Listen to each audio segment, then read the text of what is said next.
Giornale Saúde Mental em Foco. Neuropsicologia aplicada, diagnósticos confiáveis e cuidado humano. O programa recebe Janaína Noal, psicóloga cognitivo-comportamental e especialista em neuropsicologia.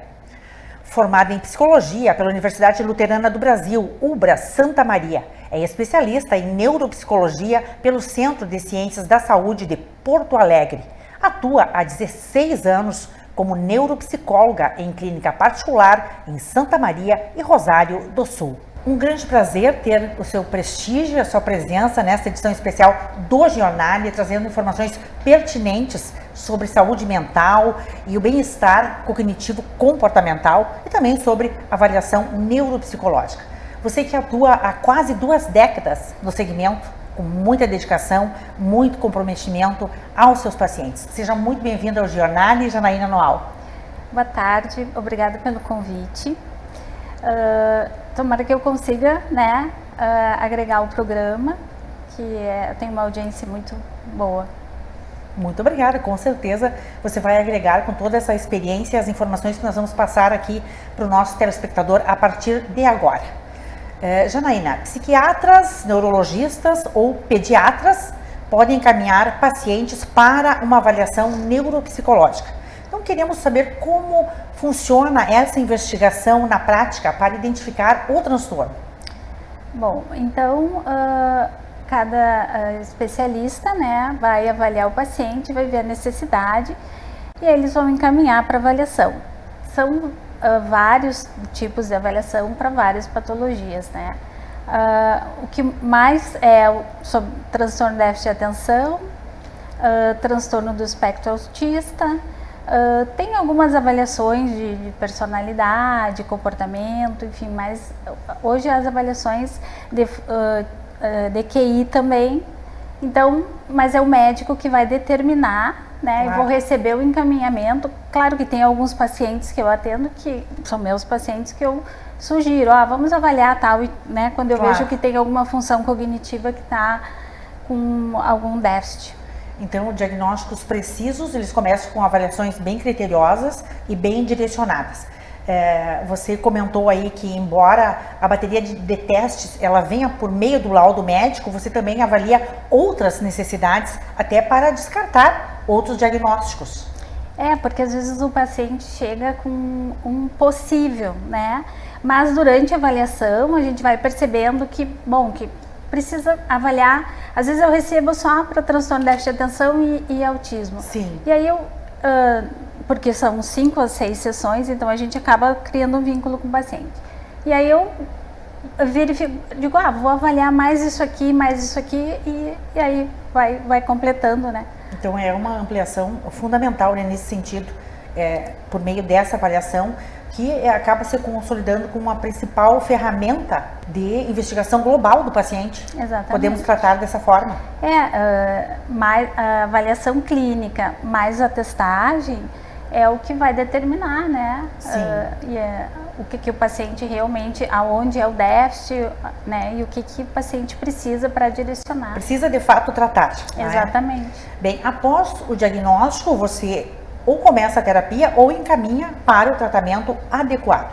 E como o paciente pode aceitar esse repertório de desafios que ele tem pela frente?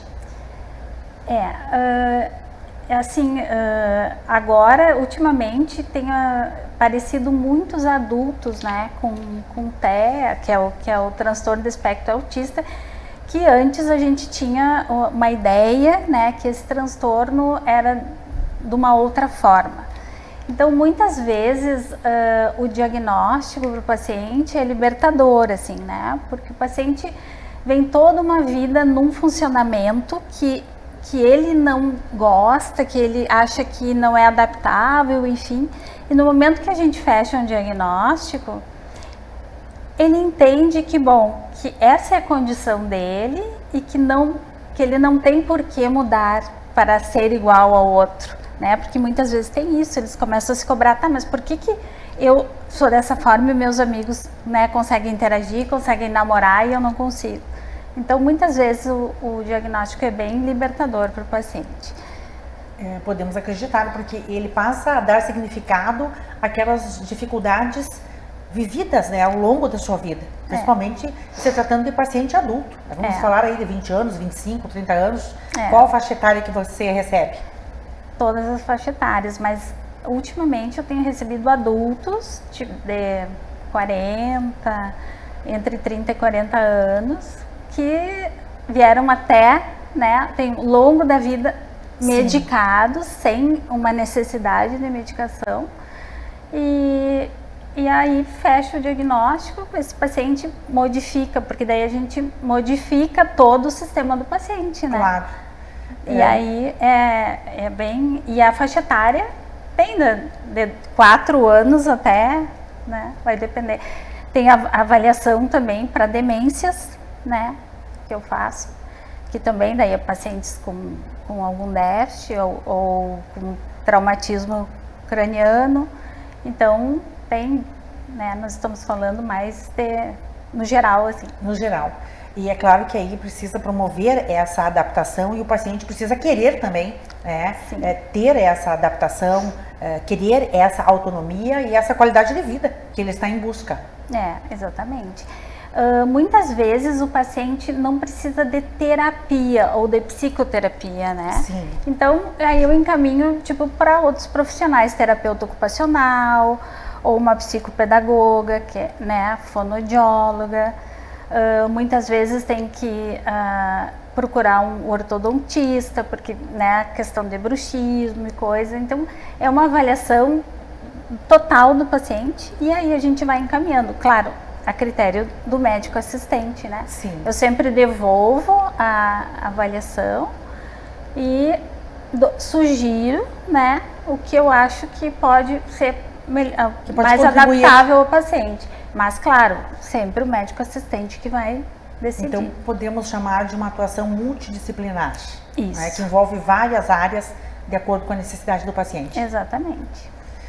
Janaína, para encerrarmos essa nossa entrevista sobre saúde mental, comportamento cognitivo, avaliação neuropsicológica, queríamos conhecer como você conduz o tratamento na sua clínica, esse tratamento, essa abordagem cognitivo-comportamental, como acontece, como você conduz no dia a dia da clínica?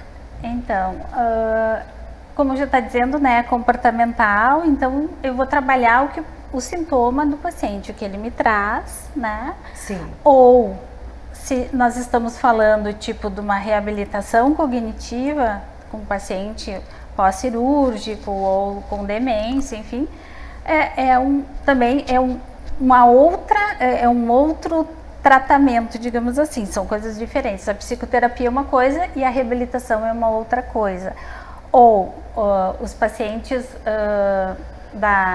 que precisam de trabalhar mais a atenção. Bom, então vamos direcionar o tratamento para a atenção. Claro. Né? Daí eu vou trabalhar com exercícios, né?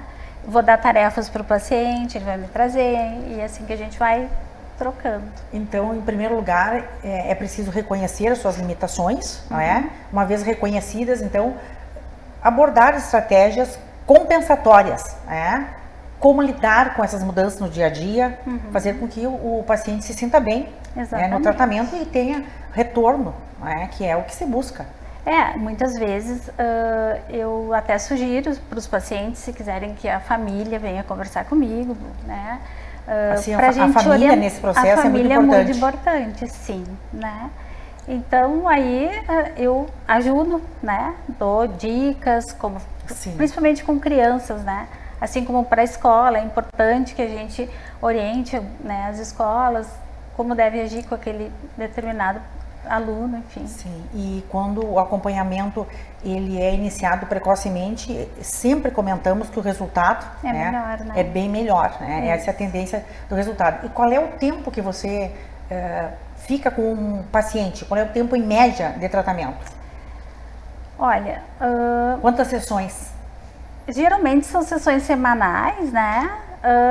Uns 6 meses, assim... Depois já dá para, né, o paciente já... 6 meses você consegue já compreender e encaminhar Isso. para uma vida melhor, para uma condição melhor de vida. Exatamente, né? A gente, tipo, orienta, né? Olha, dessa maneira, com certeza tu vai funcionar, né? O teu funcionamento vai ser melhor. Aí o paciente, né, vai testando e a gente vai, né, adaptando. Ah, isso aqui não deu, bom, então vamos mudar, vamos de outra forma. Entende? Então, o paciente também tem que se sentir confortável, nada é determinado, né? Tudo é uma adaptação, então nada eu determino, tem que fazer isso, não, vamos ver. Isso é bom para ti, né? Você se sente confortável, sim ou não? E aí, tudo a gente vai adaptando. E respeitando sempre a individualidade, isso, né? Essa adaptação. Cada paciente é um paciente. Com seu potencial. Não tem, né? A gente tem uma teoria, né, que a gente aprende, enfim, mas a prática é bem cada diferente. Um tem a sua. Uns evoluem mais rapidamente, outros demoram mais tempo. Bem, isso vai depender se tem lesão, né, se o paciente não tem, se é mais tipo só comportamental mesmo, então existe diferença. E qual mensagem você deixaria para os seus pacientes? Para os pacientes em geral, né, se tu tem alguma coisa que te incomoda, que tipo, tu fica te comparando com outras pessoas, e que aquilo não, né, parece, procura uma ajuda, procura um médico, procura uma avaliação, né, porque com certeza, assim, vai mudar totalmente, né, a qualidade de vida, a maneira com que tu vai te enxergar e modifica tudo.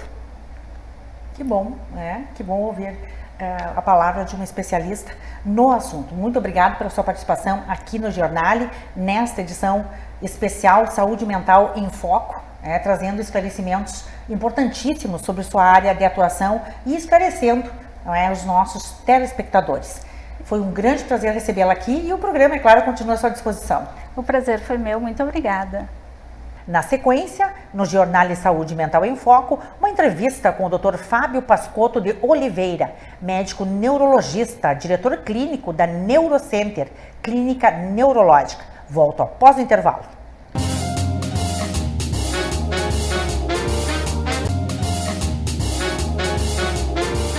Você está assistindo Giornale Giovana Felice. Apoio Universitária Corretora de Seguros. Nosso compromisso é a sua segurança. Carniceria Del Fuego. Facas Coqueiro. CDL Santa Maria.